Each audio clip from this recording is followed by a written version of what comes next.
We are back with NBC News In Depth tonight. It is a story of a young woman and a dream, and while this story ends well, it is a chilling tale at the same time.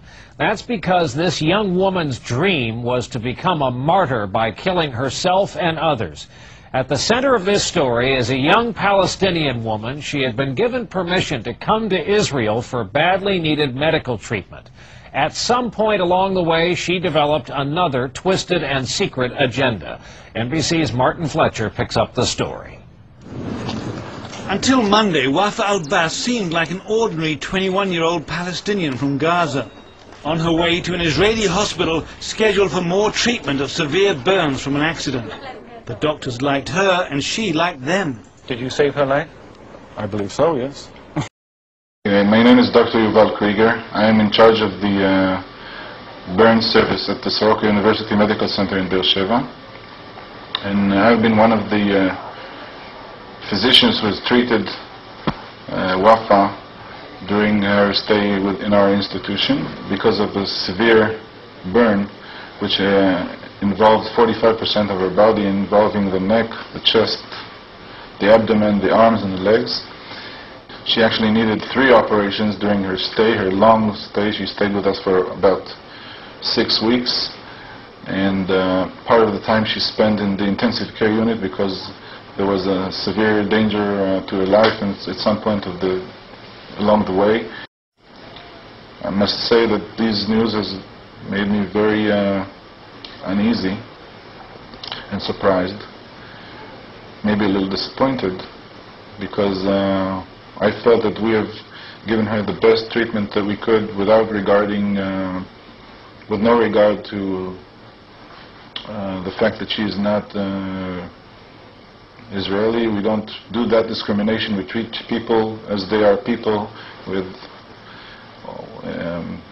full throttle, and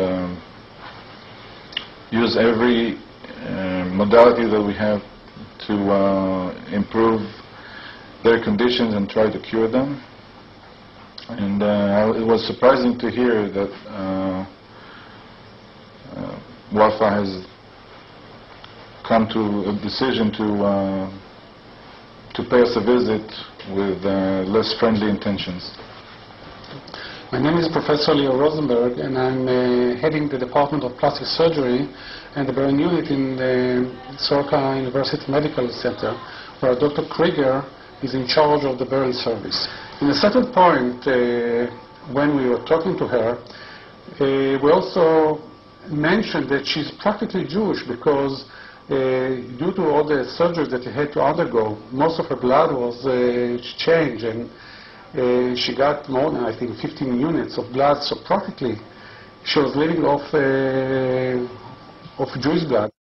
For us, any patient that is patient is a patient and will not be treated in another way. I hope that this experience will not change us. We do hope that it will change some of our neighbors. After 6 months treating her, Dr. Yuval Krieger and the nurses even got this thank you note from Wafa's family. The care, it says, was wonderful and warm. But then She didn't come. I marked her as one of the people who didn't show up. it wasn't only the doctors expecting her. At the border with Gaza, soldiers had information a female suicide bomber was on the way. And then Wafa shows up with 20 pounds of bombs in her underpants. Soldiers order her to halt and undress.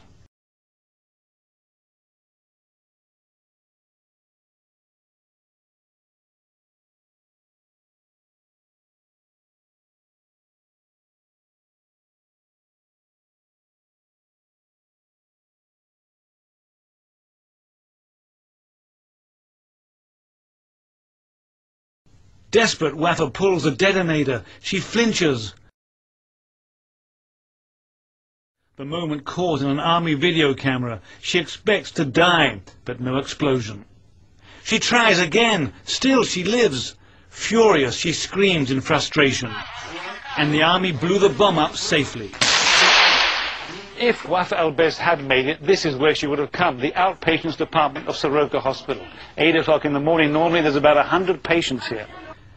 So what turned Wafa into a suicide bomber who used the doctor's appointment to try to kill the doctor? I guess I was the target. One explanation from Latifa, who met Wafa in the hospital. They talked daily for a month. After her terrible burns, Wafa's fiancé left her. She felt abandoned and ugly. She cried and said, "I want to die." She said, "Someone give me a bomb." Wafa says the bomb came from militants from Al-Aqsa brigades. At home in Gaza, her mother cries, "My child is sick and they used her." Now Wafa's crying too. "I wanted to be a martyr, but now I want to live," she says. "Please forgive me. Don't put me in jail for life. I didn't kill anyone." Marvin Fletcher, NBC.